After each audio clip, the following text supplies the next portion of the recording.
अस्सलाम वालेकुम। मैं हूं शराफत राना, दूसरा रुख पर नए वीडियो के साथ आपकी खिदमत में हाजिर।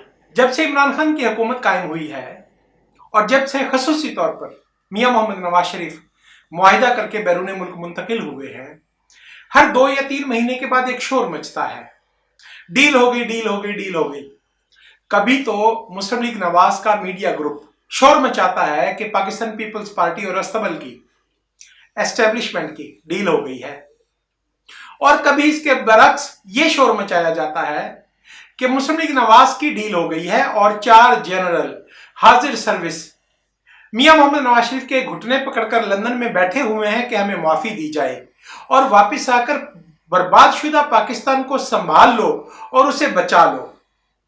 और उसके जवाब में यह कहानी भी सुनाई जाती है कि मियां मोहम्मद नवाज शरीफ ने उन्हें धत्कार दिया और मियां मोहम्मद नवाज शरीफ ने उनसे मुतालबा किया है कि आप पहले लंदन में प्रेस कॉन्फ्रेंस करो और अखबारात के जरिए पूरी कौम से माफी मांगो कि तुमने पाकिस्तान का रोशन मुस्तकबिल क्यों बर्बाद किया। फिर कुछ अरसे के बाद ये सारी कहानियां दम तोड़ जाती हैं। अभी गुज़िश्ता दिनों डील का शोर इस कदर ज्यादा ताकत के साथ उभरा कि पाकिस्तानी फौज के नुमाइंदा डीजी ISPR को टीवी पर खड़े होकर इस बात की तरदीद करना पड़ी। अब इस बात की तरदीद होने के बाद भी 2 सवाल पैदा होते हैं।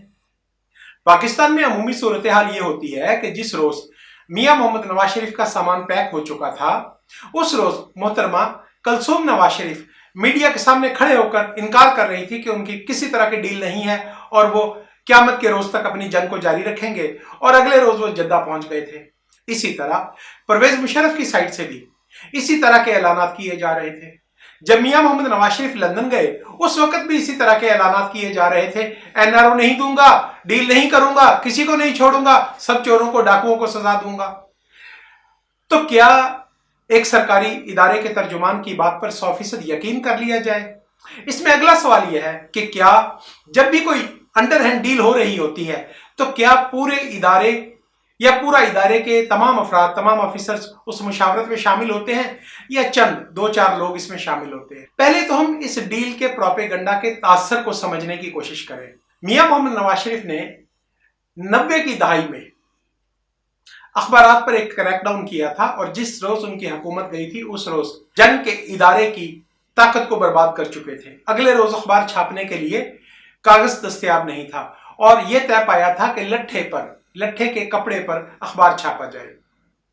तो इस बदतरीन क्रैकडाउन के बाद जंग ग्रुप ने एक बात सीखी कि मियां मोहम्मद नवाज शरीफ गुस्से के बहुत घने हैं, गहरे हैं और इनके गुस्सा से बचना चाहिए। तो जब 2008 में मियां मोहम्मद नवाज शरीफ ने दोबारा सियासत शुरू की तो उन्होंने जंग ग्रुप को अपना सबसे बड़ा हैंडल बनाया और उसको इस तरीके से इस्तेमाल किया कि आज इस वक्त पाकिस्तान के मीडिया में 2 तरह की लॉबी है। एक लॉबी वो है जो परवेज मुशर्रफ ने प्रमोट की थी, जमहूरियत के खिलाफ इदारे ने, जो फौज 50 साल से प्रमोट करती रही है, और दूसरी लॉबी बैक वक्त मियां मोहम्मद नवाज शरीफ के सरमाया पर पलने वाले लोग हैं। मियां मोहम्मद नवाज शरीफ ने 90 की दहाई में भी बहुत से सहाफियों पर बहुत ज्यादा रकम खर्च की और 2008 से 2018 तक 100 के करीब सहाफियों को अरबपति बना दिया था। तो इस एतबार से हम ये नतीजा निकाल सकते हैं कि जब भी मियां मोहम्मद नवाज शरीफ अपनी कम हिम्मती की वजह से, अपनी लंदन में कई तवील क़याम की वजह से, इनएक्टिव सियासत की वजह से, गैर मौसर होने की वजह से और बार बार की डील करने की वजह से उनकी इमेज खराब होती है और लोग उनसे मायूस होते हैं, उनकी अपनी पार्टी में कोई इख्तलाफ होता है, तो ये कहानियां एक ऑर्गेनाइज्ड कैंपेन के तौर पर चलाई जाती है। अब जब हम इससे अलग हकीकत को देखते हैं तो हकीकत में बिलाशुबा, बिला शक व शुबा, हर वक्त मुक्तदिर हल्के तमाम सियासी जमातों के साथ रवाबत में होते हैं और ये रवाबत उस दौरान भी नहीं टूटते जब मुक्तदिर हल्के सियासतदानों को कत्ल कर रहे होते हैं। सियासतदान का मसला ये होता है कि वो आफ्टर ऑल मुल्क को बचाना चाहता होता है, मुल्क की तामीर करना चाहता होता है, मुल्क के अंदर रहकर लड़ाई करना चाहता होता है। इसके मुकाबले में सरकारी मुलाजम पर इस तरह की कोई पाबंदी नहीं होती, उसके सामने कोई एथिक्स नहीं होते, इखलाकियात नहीं होती। तो पाकिस्तान पीपल्स पार्टी की सूरत में अस्तबल या एस्टेब्लिशमेंट के साथ लड़ाई हमेशा एक तरफा रही है। पाकिस्तान पीपल्स पार्टी ने आज तक उसका जवाब नहीं दिया, लेकिन इस सब सूरत हाल के बावजूद रवाबत किसी न किसी तरह पर रहते हैं और पैगामात की रसानी रहती है। हाँ, इसकी सूरत कुछ इस तरह से है कि मुक्तदिर हल्के अप्रोच करते हैं पाकिस्तान पीपल्स पार्टी की क़यादत जहां भी हो वहां जाकर उनसे बात करते हैं। इसके बरक्स मियां मोहम्मद नवाज शरीफ या इमरान खान को अगर बुलाया जाए तो वो भागे सरपट दौड़े चले जाते हैं और 4-4 घंटे अकबी गेट पर इंतजार करते हैं छोटी गाड़ी में बैठकर कि उनके मुज़ाकरात ताकतवर लोगों से हो सके। अब हम मौजूदा सूरत-ए-हाल में आते हैं। 2012-13 में जिस वक्त पाकिस्तान पीपल्स पार्टी के खिलाफ मुक्तदिर हलकों का क्रैकडाउन जारी था और पाकिस्तान पीपल्स पार्टी और काफ लीग को तोड़ा जा रहा था और आसिफ अली जरदारी को यह सबक सिखाया जा रहा था कि उन्होंने कैरी लोगर बिल और 18वीं तरमीम में कुछ ऐसी चीजें क्यों शामिल करवाई हैं जो पाकिस्तान के मुक्तदिर तबकात के मफाद पर जद डालती हैं और पाकिस्तान के अवाम के फायदा की हैं। कत्लेआम के जरिए, बम धमाकों के जरिए, दहशत गर्दों की पनीरी काश्त करने के जरिए, और जब इसके बावजूद हासिल न हुआ तो साबिक वजीर आजम के बेटे को 48 घंटे पहले अगवा किया गया। इस जद्दोजहद के साथ मियां मोहम्मद नवाज शरीफ की जमात मुस्लिम लीग नवाज को रिकंस्ट्रक्ट किया गया। उस दौरान भी आसिफ अली जरदारी के साथ मुज़ाकरात जारी रहते थे और आसिफ अली जरदारी बड़े तहम्मुल से उन्हें कहते थे कि बिलाशुबा तुम्हें बहुत शौक है, तुमसे पहले भी बहुत से जर्नैल आए, उन्होंने मुल्क चलाने की कोशिश की लेकिन हर एक का तजर्बा नाकाम हुआ। मैं फिर आपको मौका दे देता हूं, आप एक बार फिर कोशिश करके देख लो, आप मुल्क नहीं चला सकते। राजनीति क्या होती है, गवर्नेंस क्या होती है और बैनुल अक़वामी ताल्लुकात क्या होते हैं, ये किसी सरकारी मुलाजिम की ज़हनी इस्तेदाद से बाहर की बातें हैं। लेकिन चूंकि मियां मोहम्मद नवाज शरीफ और इमरान खान को इन सब बातों की परवाह नहीं, उन्हें तो सिर्फ एक कुर्सी चाहिए जिस पर बैठकर वो मखसूस ट्रांसफर पोस्टिंग करके पैसा कमा सकें। इसके अलावा उनकी कोई तरजीहात नहीं है। 2013 में मियां मोहम्मद नवाज शरीफ जब वजीर आजम बने तो उन्होंने वजीर आजम की स्लॉट हासिल करने के लिए और असेंबली में मुस्तहकम अक्सरियत के हसूल के लिए सरकारी मुलाजमों के गिरोह से डील की थी, जिसमें यह तय पाया था कि वो वजीर आजम मुंतखब होने के बाद फला आदमी को सदर लगाएंगे, फला आदमी को ये ओहदा देंगे, फला आदमी को ये ओहदा देंगे। उसमें यह भी तय पाया था कि वो आइंदा आर्मी चीफ के लिए क्यानी का नामजद फर्द तजवीज करेंगे। बावजूद आदत से मजबूर है, उनकी तबीयत है, उनका मिजाज है, सनतकार होते ही इस तरह है, उन्होंने वजीर आजम बनते ही सब लोगों को किक ऑफ कर दिया और ममनून हुसैन को सदर बनाया तो इख्तलाफात हो गए। इस मौका पर पाकिस्तान पीपल्स पार्टी असेंबली में और वैसे दूसरी बड़ी जमात थी तो ताकतवर तबकात ने सदर आसिफ अली जरदारी को डील पेश की। उन्होंने कहा कि आप धरना की सरपरस्ती करें, हम हुकूमत को गिराते हैं और आप हुकूमत बनाएं। आसिफ अली जरदारी अपनी तबीयत और अपने मिजाज के मुताबिक एक धीमी सी स्माइल देकर अलग हो गए और उन्होंने कहा कि नहीं, आपको राजनीति का शौक है, आपको मुल्क बेहतर चलाने का जुनून है, तो आप कोशिश कर देखें। 2013 से 18 तक बारहा ऐसे मौके आए जिन मौके पर आसिफ अली जरदारी या पाकिस्तान पीपल्स पार्टी को ऑन बोर्ड लेने की कोशिश की, लेकिन उन्होंने साफ इनकार किया। 2018 के इलेक्शन के बारे में मियां शहबाज शरीफ अब बता चुके हैं कि किस तरह उन्होंने वजारतें भी फाइनल कर ली थी। इसी तरह आसिफ अली जरदारी के साथ डील की गई, बात की गई। उन्होंने टीवी चैनल पर बैठकर हामिद मीर के सामने यह कहा कि मैं देखता हूं कि एस्टेब्लिशमेंट अपनी मर्जी का नौटंकी या इमरान खान को किस तरह वजीर आजम बनाती है, तो डील खत्म हो गई। 2019 के बाद से भी मुसलसल इस तरह की कोशिशें जारी हैं और बिलाशुबा मुल्क जिस मुसीबत में, जिस भंवर में फंस गया है वो मल्टी डायमेंशनल है।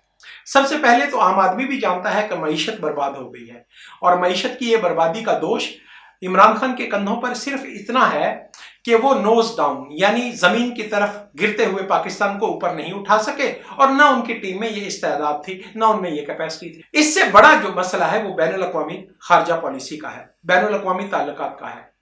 2008 में परवेज मुशर्रफ के अपने इदारा ने परवेज मुशर्रफ के बाहर जाने के रास्ता में कुछ ऐसी सूरत हाल पैदा की।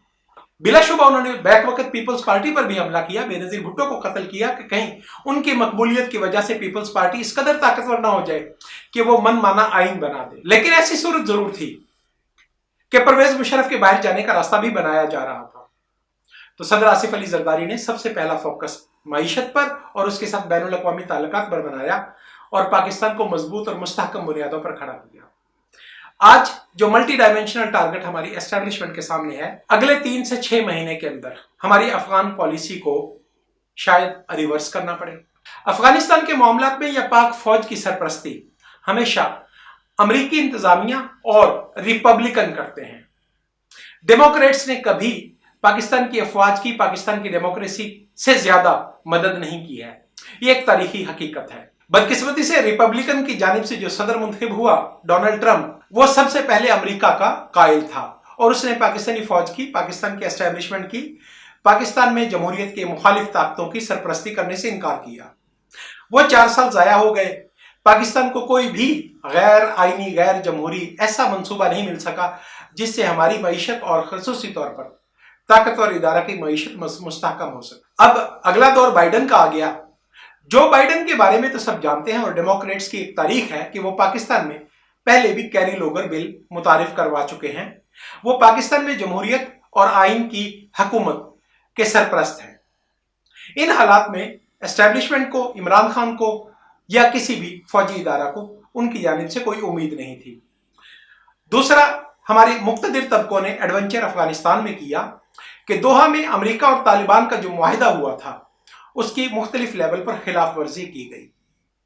जो भी इंतकाल इक़्तिदार का तरीका वहां पर तय पाया गया था, उसकी बजाय इमरान खान के बकौल जालिम गासिब हुक्मरानों को निकाल दिया गया और फतह पाएगी, हक गालिब आ गया और बुराई बातिल जो है वो बर्बाद हो गया। तो ऐसी कुछ बातों से कुछ ऐसा दबाव आया है कि इस वक्त अमेरिकी इंतजामिया मौजूदा एस्टेब्लिशमेंट की मदद करने की पोजीशन में नहीं, या वो उनकी पॉलिसी नहीं। अब इस सूरत हाल में पाकिस्तान को एक यू टर्न शिफ्ट की जरूरत है, मुकम्मल तौर पर पॉलिसी को तब्दील करने की जरूरत है। ये वही स्टेज है जहां पर हम 1988 में खड़े थे।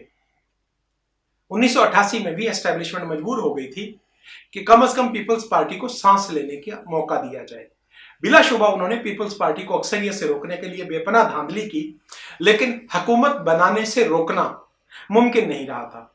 आज भी वही सूरत हाल है कि इस वक्त बैनुल अक़वामी दबाव में पाकिस्तान पीपल्स पार्टी के खिलाफ धांधली तो मुमकिन है, अगले इलेक्शन में उसकी सीटें लिमिटेड की जाएंगी, उसे कमजोर किया जाएगा, लेकिन उसे हुकूमत बनाने से रोकने की इस्तेदाद या सलाहियत हमारी एस्टेब्लिशमेंट में मौजूद नहीं है। अब यह मंजिल हमारे पास 2016 के मार्च में मौजूद थी, जब पाकिस्तान पीपल्स पार्टी अदम एतमाद करवाकर हुकूमत को तब्दील कर सकती थी, लेकिन उस वक्त एस्टेब्लिशमेंट के 2 धड़े आमने सामने आए और मियां मोहम्मद नवाज शरीफ ने दोनों के साथ चलने की कोशिश की। एक पांव उस कश्ती में रखा, एक पांव उस कश्ती में रखा, और एक के इशारा पर एक मखसूस मुद्दत तक अदम एतमाद की उससे इनकार किया। अब इस सूरत हाल में मियां मोहम्मद नवाज शरीफ की, मैं समझता हूं, ये मेरी जाती राय है और मेरा तज्जिया है कि बार्गेनिंग पावर को झटका लगा है और वो आज कमजोर पोजीशन में। अब किसी भी सूरत इस सूरत हाल को अगले बजट तक खींच कर ले जाना मुमकिन नहीं रहा है। ज़िमनी बजट मंजूर करवाना बहुत मुश्किल है, उसके बाद सालाना बजट आने वाला है। IMF आपके साथ कोई मुआहिदा करने की पोजीशन में नहीं है, आपकी सरपरस्ती करने को पोजीशन में नहीं है। आप अपने दिफाई अखराजात का 55% कर्ज लेकर पूरे करते हैं और बाकी मुल्क चलाने के लिए मजीद कर्ज लेते हैं। मुल्क की आमदनी कम हो रही है, बजट खसारा बढ़ता चला जा रहा है। तो यकीनी तौर पर इस वक्त एस्टेब्लिशमेंट की ताकत कम हो चुकी है। यकीनी तौर पर ऐसे डायलॉग कहीं ना कहीं हो रहे हैं कि अगर एस्टेब्लिशमेंट इमरान खान की हुकूमत को बगैर किसी गारंटी के गिरा दे तो कोई ऐसा इत्तेहाद हुकूमत में आ सकता है जो हुकूमत में आने के बाद मुकम्मल तौर पर पॉलिसी को चेंज कर दे और मुल्क को एक इंतहाई मुकम्मल और जामे आईनी मुआहिदा दे दे। अब इस सूरत हाल से रोकने के लिए जाहिर है कि हर जगह पर कुछ लोग की बात हो रही है। पाकिस्तान पीपल्स पार्टी हमेशा से डायलॉग में बिलीव करती है, डायलॉग में यकीन रखती है, लेकिन पीपल्स पार्टी के साथ डायलॉग करना एस्टेब्लिशमेंट के लिए आखिरी चॉइस होती है, बल्कि चॉइस होती ही नहीं है। क्यों? क्योंकि इमरान खान और नवाज शरीफ इस बात पर डायलॉग करते हैं कि जब हुकूमत आएगी तो वो कौन कौन से ओहदेदारों की ट्रांसफर पोस्टिंग का इख्तियार हासिल करेंगे। पाकिस्तान पीपल्स पार्टी के साथ जब डायलॉग किया जाता है तो पाकिस्तान पीपल्स पार्टी ये कहती है कि हमारे साथ तहरीरी मुआहिदा करो कि सऊदी अरब के साथ, ईरान के साथ, अफगानिस्तान के साथ, चीन के साथ, इंडिया के साथ ताल्लुकात और तिजारत किस सतह पर हो, यह फैसला पार्लियामेंट करेगी। अमेरिका में सफीर सिविल होगा, सिविलियन होगा। अमेरिका के साथ मामला बराह रास्त मुंतखब हुकूमत तय करेगी। तो यह सूरत हाल ऐसी है जिसको एस्टेब्लिशमेंट हद्दुल इम्कान तौर पर कोशिश करती है कि यह सूरत हाल ना आए। तो इसीलिए मियां मोहम्मद नवाज शरीफ और इमरान खान की बार्गेनिंग या उनकी लीवरेज बेहतर रहती है और उनके साथ डायलॉग आसान होते हैं। तो DGISPR कहते रहे कि नहीं हो रही, किसी ना किसी लेवल पर कुछ हो रहा है। हम ये मान लेते हैं कि एस्टेब्लिशमेंट ने यह फैसला किया है कि सियासत को कुछ अरसे के लिए आजाद कर दिया जाए। खुदा करे कि यह जो तासर पैदा किया गया है, अब फिर मैं एक दफा अर्ज करता हूं कि मालूमात का जरिया मैं नहीं हूं, मैं दस्तयाब मालूमात पर तज्जिया करता हूं, और मुझे यह भी यकीन है कि मालूमात फराहम करने वाले इदारे बहुत ज्यादा करप्ट हैं और अपने मतलब की बातें एंगलिंग करके पेश करते हैं। लेकिन इस सब कुछ के बावजूद बैनुल अक़वामी हालात, खारजा पॉलिसी, पाकिस्तान की मईशत का तबाह होना, और इस वक्त जो पाकिस्तान को जरूरत है वो चीन के साथ बराह रास्त बेहतरीन ताल्लुकात की जरूरत है। तो इसके लिए सबसे बेहतर ऑप्शन पाकिस्तान पीपल्स पार्टी है। अब देखें कि आने वाले इलेक्शन में क्या सूरत बनती है। अदम एतमाद होता है तो उसके बाद क्या सूरत बनती है। पाकिस्तान पीपल्स पार्टी पहले दिन से इस बात पर कायम है कि अदम एतमाद करवाने के बाद 3 से 6 महीने या 1 साल के अंदर जरूरी कानून साजी, 18वीं तरमीम के मुताबिक जो कानून साजी मियां मोहम्मद नवाज शरीफ ने इफ्तिखार मोहम्मद चौधरी के साथ ताल्लुकात अच्छे होने के बाद सैबोटाज कर दी थी, खराब कर दी थी, और उन चीजों को खराब किया था। फेडरल कॉन्स्टिट्यूशन कोर्ट जैसा इदारा बनाना, और इसी तरह पाकिस्तान के खुफिया इदारों को कंट्रोल में करने के लिए और इलेक्शन कमीशन को आजाद करने के लिए मतलूबा और जरूरी कानून साजी कर ली जाए। आज के लिए इसी कदर। यूट्यूब चैनल दूसरा रुख को सब्सक्राइब करें, शेयर करें और कमेंट करें। खुदा हाफिज।